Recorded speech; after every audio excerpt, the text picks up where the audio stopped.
Members of the State Central Committee, welcome to our January State Central Committee meeting.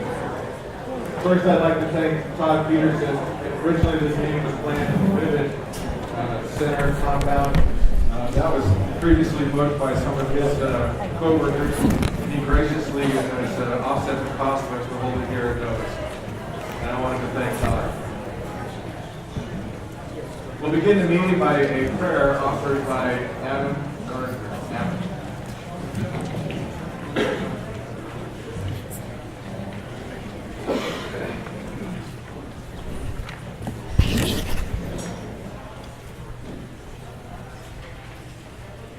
Our Father in heaven, we are very grateful to be here as friends and party members and people that care about our electoral system. We pray, Father, that as we make decisions and have discussions that pertain to the party, that Thy Spirit will be with us to guide our decisions, to do what's best for the party and for the state of Utah. We're very grateful, Father, for our men and women in the armed services. We ask that those deployed away from their families, especially those who have been injured and put in harm's way, that Thy Spirit will be with them, that they will get the help and comfort that they need, and that we can be the help and comfort that they need. And we say these things in the name of Jesus Christ. Amen. Amen. Thank you, Adam. Next is the pledge by Jake Parkinson. Jake.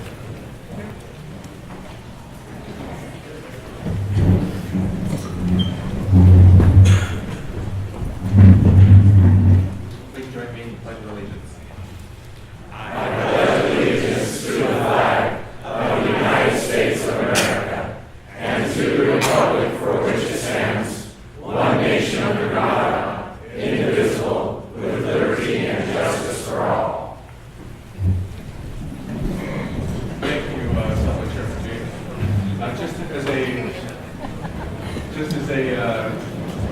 Method of introduction here.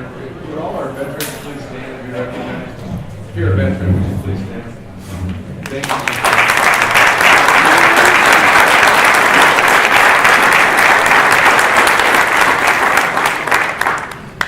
Thank you. As far as announcing our upcoming dates, March 20th is caucus night.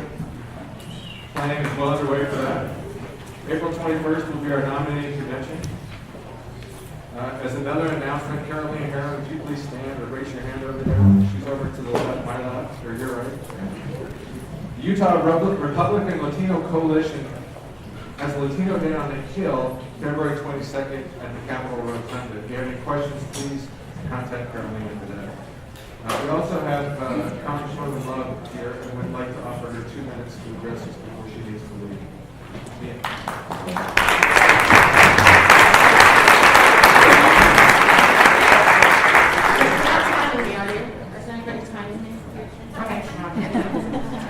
First of all, it is so nice to be home. I keep saying this, but believe me when I say people are a lot nicer in Utah than they are in DC. A couple of things that I wanted to bring up very quickly is we're seeing politics and behavior that is different than anything that I've seen in my life. It's really interesting the hostile waters that you literally have to swim in. There are people who do not, mark my words, do not believe in the Constitution. Do not believe that individuals should have rights. That there are people that are smarter than us, better than us, that can dictate our lives better than we can. That's the truth of it. We're dealing with what I call the fourth branch of government, right? They're the bureaucrats who aren't elected by us, aren't accountable to us, but dictate every single aspect of our lives. And their one job is to keep their job at taxpayer expense. If you go after one of these bureaucrats and you decide to sue them, they have no problem because you're suing them with your own money. So if you think about the most important thing that we can do right now is literally return Article 1 of the Constitution back to Congress, that is the legislative power and the power of the purse, and restrict the White House to Article 2 of the Constitution. Because Because I'm telling you this, guys, like who's in the White House or not, thank goodness we have somebody that'll sign our bills for wrong. But whether you like who's in the White House or not, when you give that power away, that power exchanges hands. And what that means is what was meant to be used as a shield, if it's in the hands of somebody else, can be used as a sword against you. So remember that. We have to preserve our rights. We were able to pass tax reform after 30 years. That was a great win. One of the things that we worked really hard on here in the state of Utah is to preserve charitable deductions. Because I think it's incentivizing the right behavior. If somebody wants to give their time, their effort, their resources to charity, they should be able to see some of the benefits of it. But at the end of the day, this is about people keeping a little bit more of their money so they can take care of their families. For far too long, the United States government has been extracting way too much money from the American people to provide programs that very few of us see the benefits of and that trap people into poverty. That's the bottom line. Last but not least, I just want us to remember who we are. And I remind my own conference of this regularly. We are Republicans because we believe in fiscal discipline, limited government, personal responsibility, and we believe that the Constitution is that document that protects our God-given rights. We are Republican because we believe that regardless of race, regardless of gender, no one in this country is predestined to be poor. That our policies give people the ability to go to the middle class and far beyond if they choose. We are the party that lifts people from the lowest common denominator up. That's who we are. We're also kind, and we're also compassionate. And when we go out there and we talk about those policies, please remember that, because I can tell you one little incident, and I'll be done with this. We are dealing with evil, okay? You all know that I am relentlessly a fighter, a pro-life advocate, and a fighter for protecting life at all stages of development. I had somebody approach my 14-year-old daughter. She was walking home from school, and she was with her friends, and this woman came up to her and said, I want you to know that you need to tell your mom I support Planned Parenthood. The only reason why I'm upset with them is that if they had done their job a long time ago, you and she would not be here today. That is what we're dealing with. That is what we're dealing with day in and day out. So rest is not for the living. We need as much help as possible because Nancy Pelosi has gone out and recruited Ben McAdams to run, even though he doesn't live in our district. And guess what? If it's my job to take down every prominent Democrat we have, then so be it. Bring it. I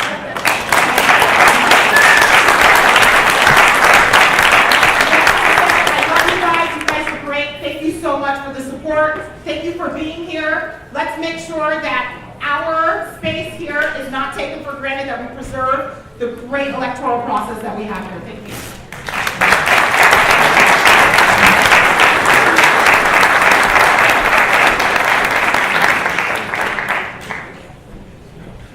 Thank you, Mila.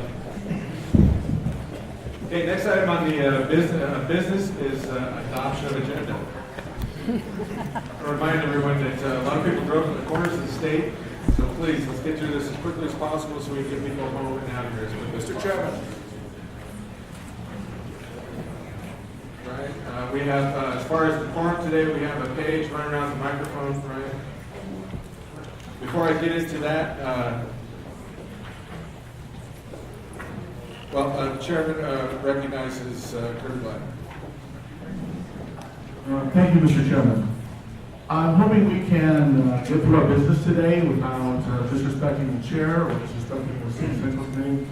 Obviously, we have an issue about a meeting that was held. There's probably 2 hours worth of parliamentary Bible pumping that can be had about that, and points of order and whatnot. So I'm offering a suggestion of an amicable way that we could resolve that with this motion. I move that without setting any precedent, that we suspend the rules and ratify all the actions taken by the Assembly of over 70 members at Entrada on December 16, 2017, as recorded in the published minutes, to be the actions of the state central committee. Now, without setting precedent means we do not have to make decisions. The chair right, was the central committee right, was it in order, was it? We can simply ratify the actions there without having to have that argument.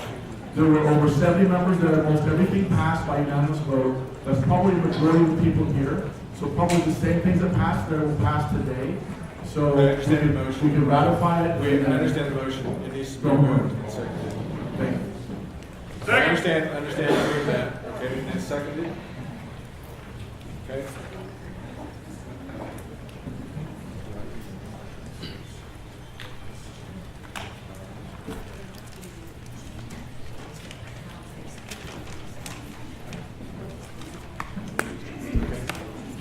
Kirby, could you explain how this has to do with the adoption of the agenda?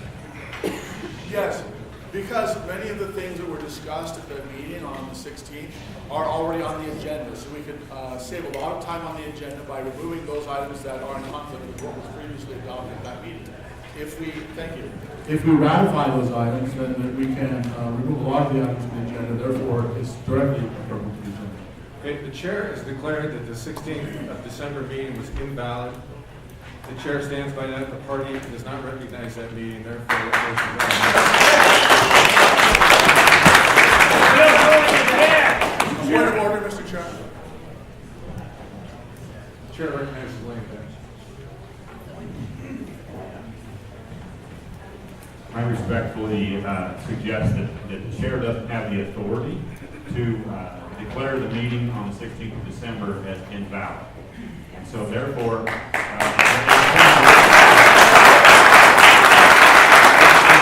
That statement is a personal opinion and not as a parliamentary or legal opinion. okay, I appeal the decision of the chair to declare the authority of the 16th meeting as invalid. Second. Third.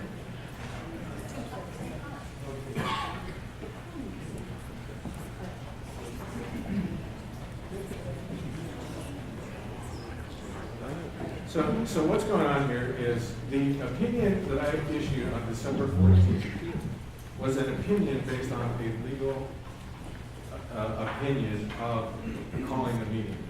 If we go ahead with a motion to ratify that meeting, we will break the law. It's part of the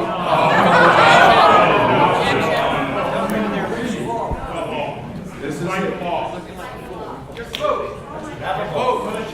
Mr. Chairman, the motion was to appeal your decision. I second it. The motion on that is out of order. Mr. Chairman, the motion was to appeal your decision. I second it. The chair recognizes Stuart We Page. cannot hear you. That's three The times. chair recognizes Stuart Page to issue a legal opinion on that meeting. Don't give it up. There's a motion on the floor. Chairman, the motion on the floor is to appeal your decision to call the meeting invalid. Out of order. We appeal the Mr. Chairman, this body now controls this. The court. The next time I name someone, they will be removed from this body.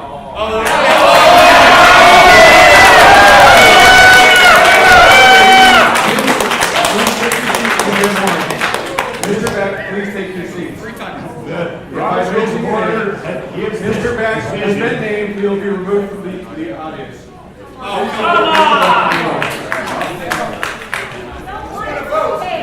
Please pass the microphone over to the page. Listen, Please. this body now controls this decision. The chair, everyone standing up here has been named.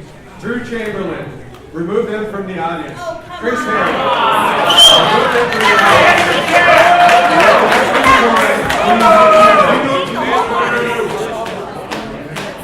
Please sit down.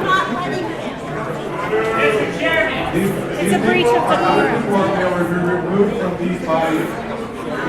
It's a breach of the quorum. The motion is invalid. Chris Harris, please. Listen to Sergeant Marks. Mr. Chairman, I'm a parliamentary We have a matter before us.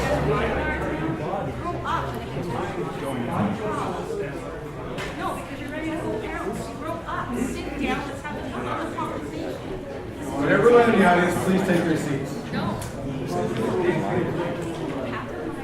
Would everyone in the audience please take your seats? Bob, I move to adjourn because we can't act like adults. I'm gonna move to adjourn.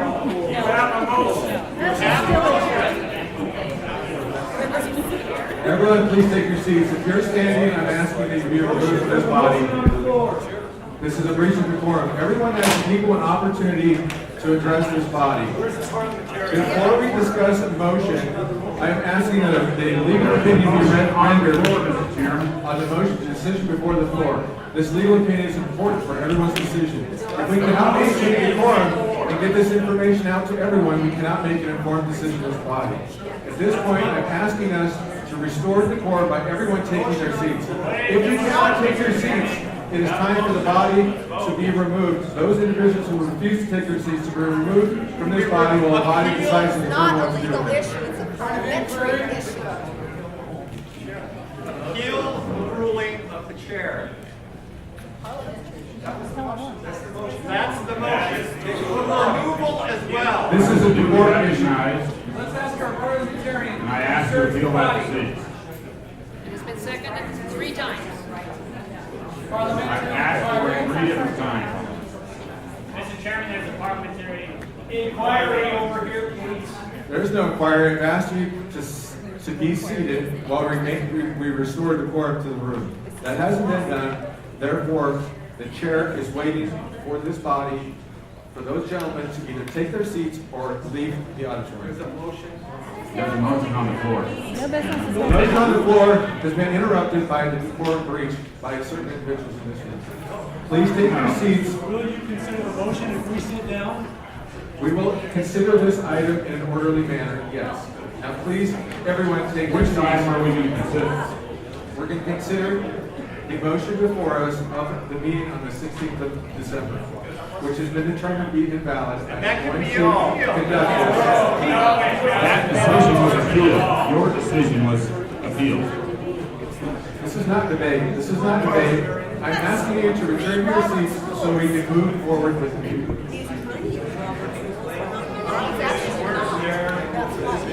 Mr. Chair, I believe we have the right to, the body has the right to make this decision, whether you have the right to declare the meeting invalid.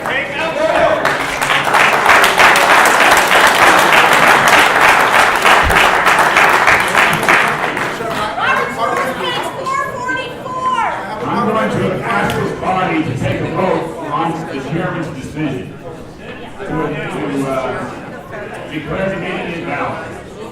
We're out of that decision. Also in favor. nothing is. This is out of order. Lane Beck, Chris Harris, Don Guyman, Peter Cannon, please step out in the hallway or return to your seats. One choice or the other. Mr. Chairman, I have an inquiry which may resolve.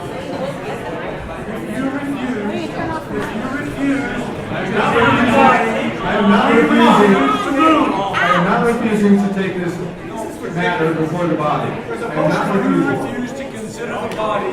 I believe we have a motion before this body. Nothing will be before this body until decorum returns. Yep. I think there has been a decorum return. You want to take a vote on your decision to. I've asked the body to retain the seats. All those in favor. All those in favor of appealing the chair, raise your hand. Stand and raise your hand. Appealing the chair.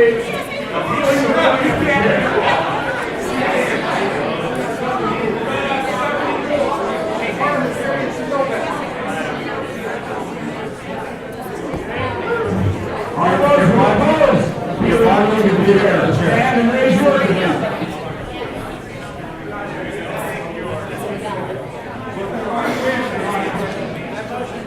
That motion passed.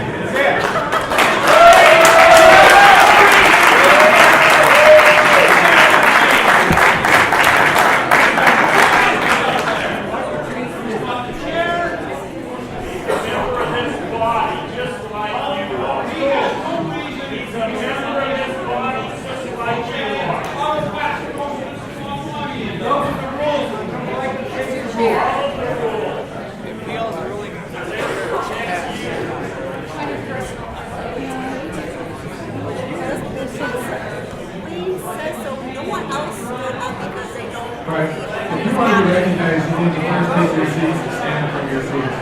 No one in the aisle will be recognized. The case will bring a microphone to you. So if you're going to excuse a criminal privilege, you're recognized Daryl. I would like to ask for us to recess long enough to get some microphones in here so we can hear. So, this is not a problem that we're going to stand in. That we recess. This is Mr. I Chairman. would like to make a motion to recess so that we can get appropriate microphones in here so I move that this everyone body respect the decisions and the leadership of the chairman who was elected by the delegates of the Utah Republican Party. And then we sit down and follow the leadership of our chairman. Now,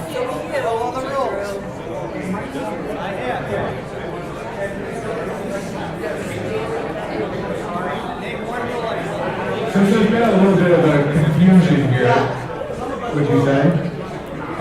The rules now are, do not leave your seat, do not congregate up here next to the podium. Please stand and be recognized from your position. The page will run, Ryan will run the microphone around to you as I recognize you, okay? Now, as we go forward with this, the motion and the decision, let's come to a discussion about the December 16th meeting, okay? I want you guys to hear the legal opinion based on this, and the reason that is important, and then we'll have a discussion afterward. The reason that is important is anyone, as a Republican in the state of Utah, could file a lawsuit against us and be victorious based on a legal opinion, okay? For not upholding our own government documents. When I was elected by the delegates, I became in charge of the governing documents, okay? And when I make a decision to uphold the governing documents and run a party as the debate divided us, yes, that is my responsibility. You're the facilitator of the meeting. So, therefore, when a governing document becomes in question, I refer to not only parliamentary procedures, but legal opinion. And I sought out both of those when I declared that that meeting was invalid. I want you to hear the legal opinion. Stuart. Parliamentary inquiry, Mr. Chairman. Chair recognizes Stuart. Good morning. All right, a couple of things. First of all, I think the most important thing to recognize that I give this analysis to you is the bylaws and the state party constitution will be interpreted as a contract or any other, as a contract by the rules. And they are no different than the bylaws or the articles of organization of any other corporation, entity, LLC in the state. They're the governing documents.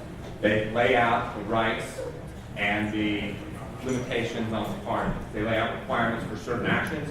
Those have to be followed. If you lose those, if you refuse to follow those, you will lose the protections of a corporation, or in this case, they were an LLC. You'll lose those protections. You'll lose the protections of an entity, and you'll cease to form. You'll cease to be recognized. Now, or you'll be subject to a lawsuit for that. Now, with respect to the meeting, with respect to the meeting or the event that was held last month, state or bylaw 2.0 holds the, information for a state central committee meeting. 2.0, number C, deals with agenda. And it reads, following the welcome prayer, pledge of allegiance, the agenda of all state central committee meetings shall begin with the binding business if a quorum is present. Delegation committee and auxiliary reports shall follow binding business. Any binding business requiring written materials, i.e. minutes, budgets, resolutions, shall be included in the written notice of the meeting. Names and phone numbers of individuals submitting resolutions and/or amendments must be included. Any state central committee member may submit agenda items if submitted in written form and received at the party headquarters 1 week prior to the official meeting notice being sent out to members. That wasn't done. We searched the records, it wasn't done. They said 1 week prior. If you, listen, let me just tell you one other thing about this thing on the 16th. No one supplied me with anything. I'm not.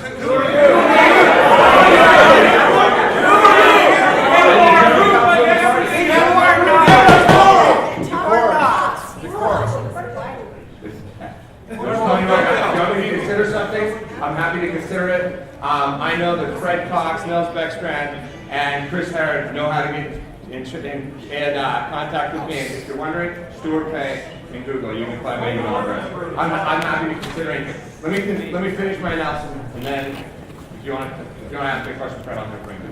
Let me finish both points, okay? Duties of the officer.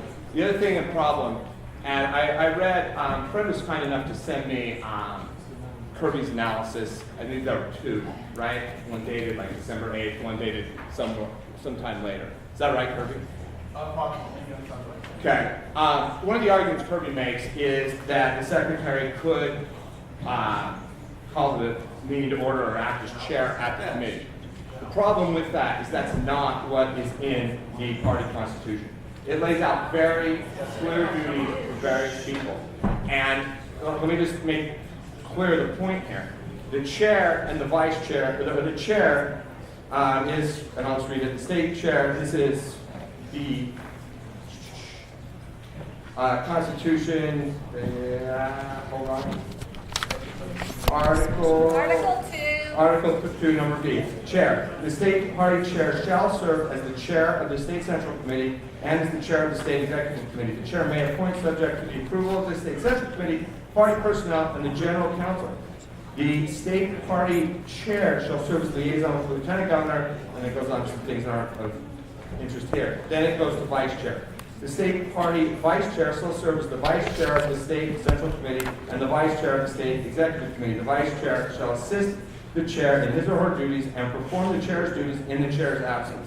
Term should be 2 years. Now, the rub here is that the intent of the drafters of these documents, whoever they were, and it's my understanding they were drafted laws in high school, was to give certain powers to the chair and the vice chair. Those powers were not given to the secretary. Period. And in a normal, I understand Kirby's argument. Kirby's argument is that there is things in Robert's rules that would allow the secretary to step in. The problem with that is in this case, and I didn't You're draft in these paragraph documents. 3, duties of the secretary. Right, and it doesn't say to act in Why don't you read Please paragraph let me 3? finish. I said I'd take questions. Let me finish, and we'll start with Mr. Cox, and we'll go from there. In this instance, the state chair and the vice chair, and for that matter, the secretary and the treasurer, are not elected by this body. They're elected by the delegates. So you don't have the power to simply fill in. If there's a vacancy, that is spelled out in the bylaws. But to simply call someone new, to believe that power's there, that's not in the contract, it's not in the Constitution, it's not there. Lisa was elected. Look, read the document. All I can do is read the letter, or all I can do is read the document. Fred, I said I'd like to ask questions.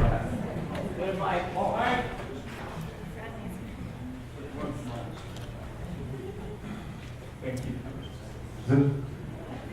Fred Cox, Suffolk County. The ultimate question is not bylaws. Our state party constitution is very clear that a special SCC meeting can be called by 25% or more of the body. It has happened before. It happened in February. I realize the chair wasn't here for that to a previous deal, but that happened. The individuals that called that meeting set the agenda. They followed the state constitution, and that's what happened this time. And if there is a conflict between a constitution and the bylaws, the constitution wins. And so we've had a long conversation, and I honestly think that if Kirby's motion had been accepted to begin with, we would have been done with this. But can you comment on that? Because and the other thing that you mentioned was... Hold on. Comment on specifically what? I'm sorry, you mentioned 3 or 4 different things. The state party constitution is the only document in the CMB that defines how and when a special SCC meeting is called. It's not in the bylaws at all. Now, we can change that in the future, but if we're going to debate a SCC meeting that was called by 25%, the place to look is the state party constitution, which was followed. The notice requirements, though, and the agenda requirements and things like that are in the bylaws. And that is 2.0. So you have to follow those. I mean, you can't just say, well, we're not going to follow the bylaws this time. I mean, there are ways to, as you know, there are ways to amend the bylaws. That's reality, but at the time those weren't amended when this notice went out. So that's the issue. There was a second, hold on, there was a second question. Remind me what it was, Fred, I'm sorry.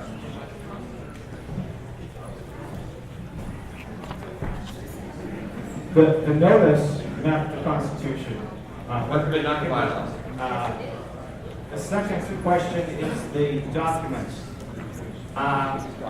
The state law requires that the party submit changes to bylaws and Constitution X number of days, I think it's 30, after they're modified.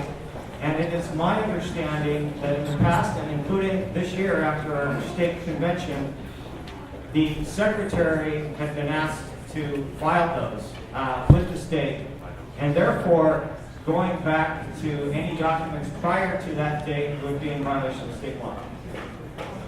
I haven't been given any facts on that. I'll come back to that. There was somebody over here that I think it was perfect.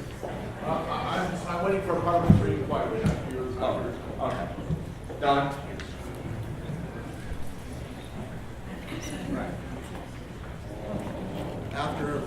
I would just like to state, for the record, the dangerous precedent that we're setting if we allow a chair and vice chair to control when a meeting is set and when it's set. So, for example, if we have 180 people. Don, if you have a question, I'm happy to answer that. If you want to ask me a question, that's great. Otherwise, you can go on, come back up here and I'll go.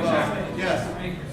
What would this body do in the event a chair and vice chair decided to leave the meeting? Everyone else was in agreement with something, but the chair and vice chair disagreed with that meeting. But that if they chose to walk out, would the meeting have to end at that point? There are removal procedures that's going on. And secondly, based upon your analysis, would this be correct? If only a chair can call the meeting, as you stated in your document. That's not what I said. Okay.